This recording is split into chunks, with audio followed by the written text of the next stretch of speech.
So fun fact, I was going to talk about the new format that was coming to Arena, and it got announced on Monday alongside the bans, because of course that's a good way to announce multiple things, and I decided to hold off. I thought a day could wait, and I'll talk about it on Wednesday on the channel. In that time, I didn't realise we were getting Murder at Karlov Manor's first looks. You literally can't keep up with it. I can't complain, my job is to talk about Magic, both holistically, but also on like a beat-by-beat, news-by-news minute, so I can't complain about all the new stuff, but it is really deeply funny that we've had bans, a new format announcement, and then previews for another set in the space of 48 hours. It's a lot. But I'm down for Murders at Karlov Manor. We're returning to Ravnica, but in a way that I find interesting this time around. Instead of it being just, here's Ravnica as a whole in a different season or during a war or similar, we're getting a story being told with Ravnica being the backdrop. One of my favourite things about Lost Caverns of Ixalan is that it's just not a return to Ixalan, a plane that I found reasonably boring last time. Instead, we've got this deep diving, spelunking, cave exploring journey to the centre of the earth on the backdrop of Ixalan. I really like this approach to storytelling. I think Magic's at its best when it's doing this, like exploring a niche or a genre through the medium of the best card game ever made. Last time I said that Magic was the best game ever made, I mean game ever made, it got a load of people upset. One guy actually told me he was unsubscribing from the channel, which is pretty funny, really. All over an opinion. Imagine having a differing opinion to another human being. So we've got this top-down set. And by top-down, if you don't know what that means, we're talking about how you come up with the concept and the flavour and the theme and you build the mechanics upon that. Burden of proof is a very good example of this. The burden of proof often lies on a detective or police officer to prove the murderer in a detective fiction. So we get a flash enchantment that empowers you if you're a detective. If coming to the end of the case is actually a good thing for you in your role, meanwhile non-detectives in the room are pushed down and made less powerful by the burden of having to disprove that you're not the villain, by the burden of perhaps having information that you're hiding from the detective. It's just super flavorful. Or moving away from the detective fiction stuff, Topiary Panther is this it's a plant cat. It's not actually an elemental. I was going to say elemental, but it's like a manifestation in cat form of the hedge mazes of Agatha Christie novels. I think that's rather wonderful. So there is a mystery to be solved, and in order to solve it, you've got to unravel what's going on. This is interesting because they're doing two things with this. First of all, they're doing more story spotlight cards than normal. We're getting more beats in the story. So we've got Deduce here as an example of this, a 2-mana draw a card investigate, which is a story spotlight for where the lead character, which we'll talk about more in a moment, deduces something.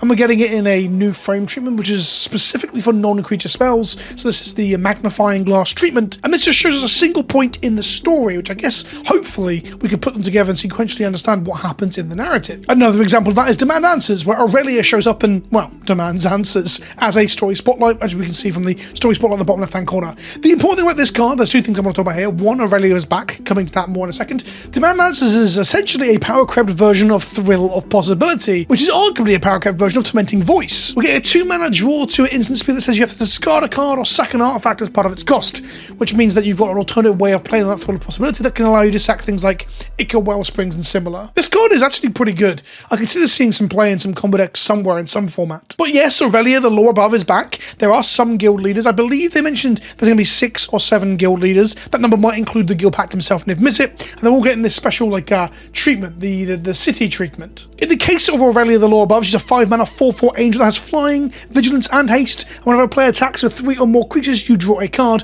Whenever a player attacks with 5 or more creatures, Aurelia, the Law Above, essentially lightning helixes all your opponents. They all lose 3 and you gain 3. Or should I say it does 3 damage. You can double this damage. Now, there's some interesting things about Aurelia being in this set. Firstly, this card is sick. I really like the design space of it actually incentivizing everyone going to war. That feels very part of the Boros Legion. It also gives you basically a creature outlet commander for things like Goad. If you force all of your opponent's creatures to attack each other and you incite war amongst your opponents, you still benefit by drawing cards and helixing people. The downside of all these leaders showing up in this set is that we can't return to Ravnica without, going back to the iconic stuff. Now, Shocklands aren't in this set, so we're not getting that as a thing. I think this would be a really cool place to reprint Dark Confidant, if you ask me. That card was a old school Ravnica staple, and I can imagine having a Dark Confidant in a detective story where they're, the right-hand man to the mob boss or to the owner of the manor in which the murder has taken place. The Dark Confidant themselves are so seedy and weird that they're an early shoe-in for the murderer, but of course later on they're just a red herring pairing. But going back to having all these legendary, iconic characters showing up makes it less feel like a slice of life within Ravnica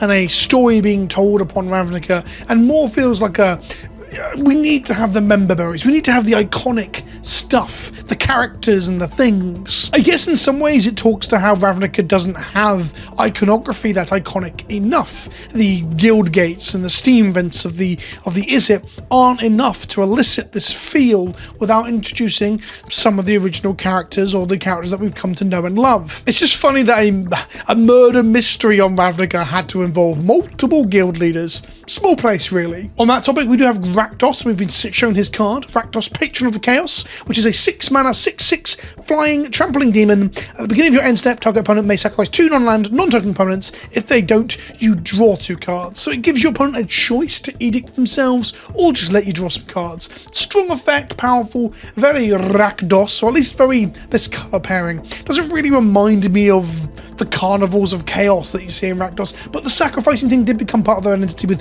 Mayhem Devil in the last time we got to this plane. This card itself is pretty decent, and I'm going to be playing it specifically in Be'lakor, my Demon Kindred deck, because this is a demon and the effect is powerful. And again, he's got this extra treatment, the cityscape treatment. So the set's going to be full of detectives as a creature type, which is a new creature type to Magic. Here we have Wojciech Investigator as an example of this, and here we have all 3 frames. We have the normal frame in the middle. On the right hand side we have what's called the dossier frame, which I really like. It feels very unique to this theme, flavor or genre. Loving this.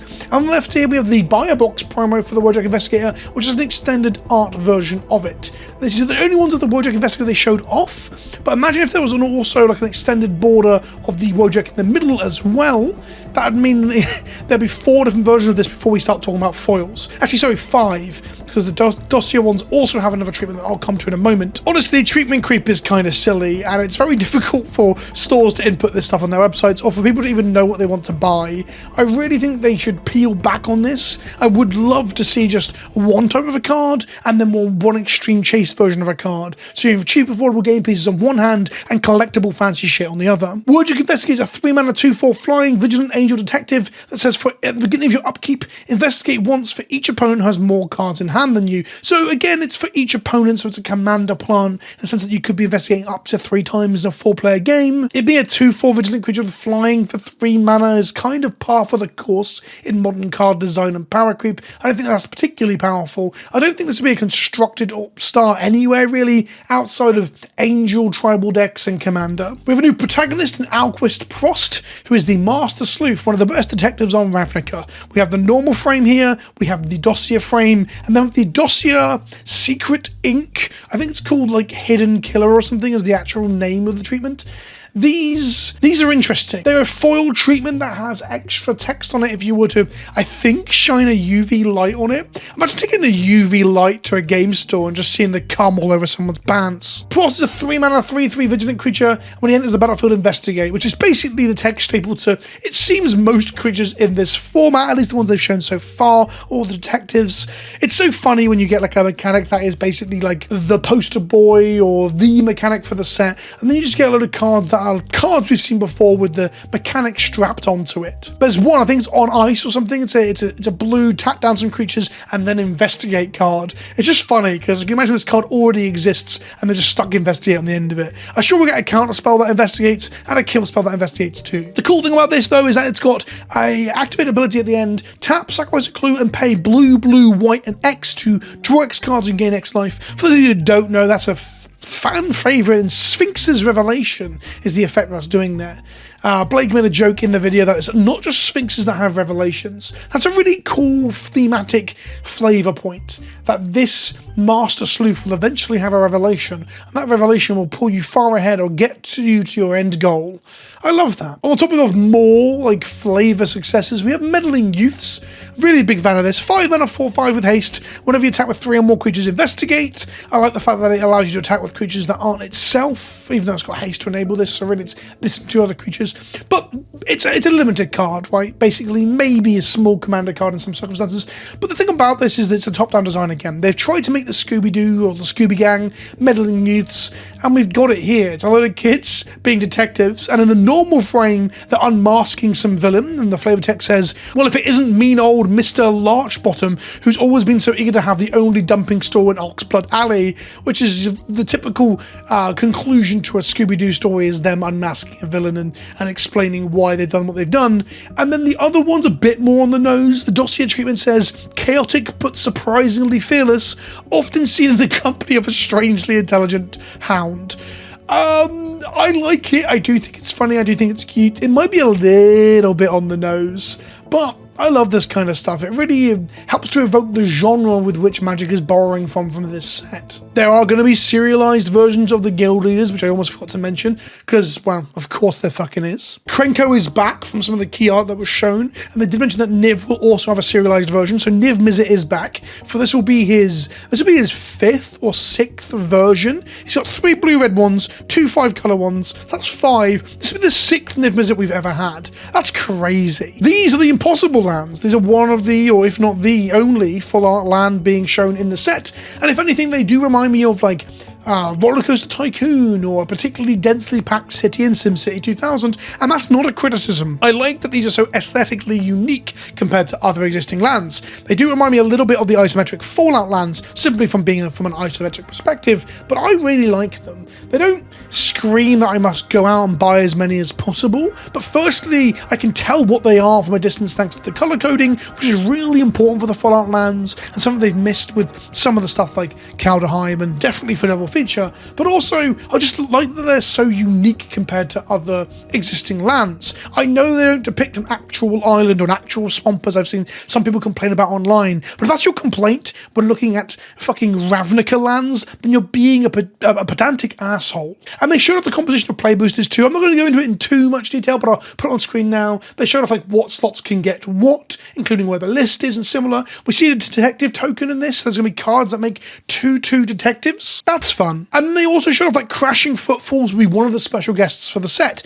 I always thought the special guests were meant to be themed around the set, so having like rhinos burst into the building is weird. Is this like culmination of the storyline going to be the Groll burst in and arrest somebody? Like rhino police with little like woo-woo lights on top of their rhinos? I don't really know why it's in this set, but it is one of the best decks in Modern after the Fury ban. It's popular. The card was already $6 or $7, so to bring it down even further, making a Modern deck even more accessible. So I do like the include of Crashing Footfalls as a reprint, if I don't really understand why it's in this particular space. And lastly, we've got Clue Edition, which is like a weird bundle / board game. It's a booster product which will have like randomized boosters in them, and it's described as you smash 2 boosters together, jumpstart style to build your deck, and then you play a game of Magic that also involves you having game actions where you can guess who the murderer is via the use of clues, I would assume. The ins and outs of the gameplay of this are not clear at present, but it seems novel and fun enough as an alternative that I'm definitely going to give it a shot.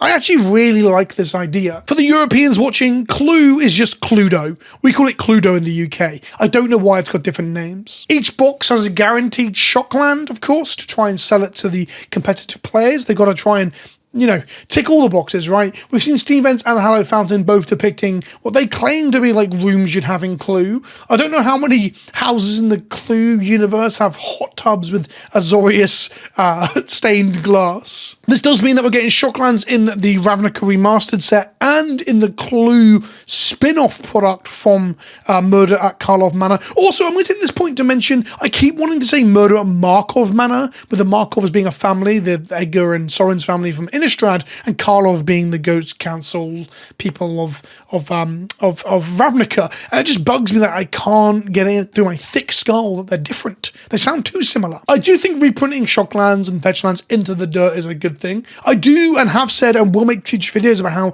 I think we need to hold some value somewhere in Magic, primarily in the collectibles and the alternate arts and similar. Serialized cards is a good step towards that. But I also want the game to be playable, and I think the mana bases have always been a gratuitous tedious and disgustingly expensive part of the game. So printing these to the point that they're real cheap for everyone to get involved with, for Pioneer in this case, or with the fetches for modern and older formats, I think that's a good thing. There's also mechanically unique cards in the clue boxes. Legendary creatures based off the characters of Cluedos. So we've got Senator Peacock, which is a 5-mana legendary creature human advisor. Artifacts you control are clues in addition to their other types and have the clue text. And whenever you sacrifice a clue, target creature can't be blocked this turn, which I think is a quite a cool commander, actually. Combo this with the book from Doctor Who set that gives all clues the ability to tap for blue. And now we're cooking up a clue stew. And my Commander Mustard, sorry about the resolution here, this is pulled from a larger image, is a 5-mana vigilant 5/5 human soldier. Other soldiers you control have vigilance, trample, and haste. So this is a riff on Colonel Mustard, if you didn't know.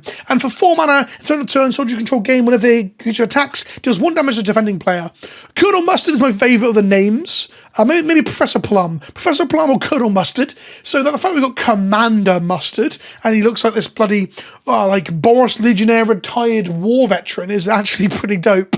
I also like the fact that this is quite a strong soldier. So there's a small chance we could try and play this in Legacy in Soldier Stompy, which is a prison deck that plays red, or in this case red and white. White normally, but red or white in this case. Lock pieces. Ultimately, you probably can't, because these probably won't show up on Modo for fucking the best part of a decade, but I'd like to. And there's also all the murder weapons from Clue are coming too. These were said to be in the main set as well, with all of them being Clue equipments, quite literally equipments that can be sacked to draw a card, which is kind of funny. Isn't there a revolver in normal Clue? Yeah, there's a revolver. It's meant to be a Harrington and Richardson Model 733. Is that going to be in Magic? Are we getting a revolver you can sack to draw a card? That'd be kind of funny. Ultimately, I'm quite hyped for this set. I like the fact that they're narrowing down on a genre as opposed to just going back to Ravnica and showing us a lot of guild shit all over again. It makes the world feel both at the same time more expansive but also more personal. Even if at first glance I thought they weren't succeeding by sticking all the guild leaders in, but the more and more I read the commons and uncommons, the more I felt like I was about to play a detective-themed card game, which is, it's always been a strength of Magic. This chameleonic ability to adopt different genres and either pastiche them or pay legitimate homage to them, all through the lens of a slightly, sometimes futuristic fantasy setting. I love it. There you go. Stick that in your pipe and smoke it for people that call me negative all the time. Let me know what you think in the comment section below. Are you enjoying preview season, being here all the time, perpetual hype and all that? And I'll see you in the next one. Ta-ta for now.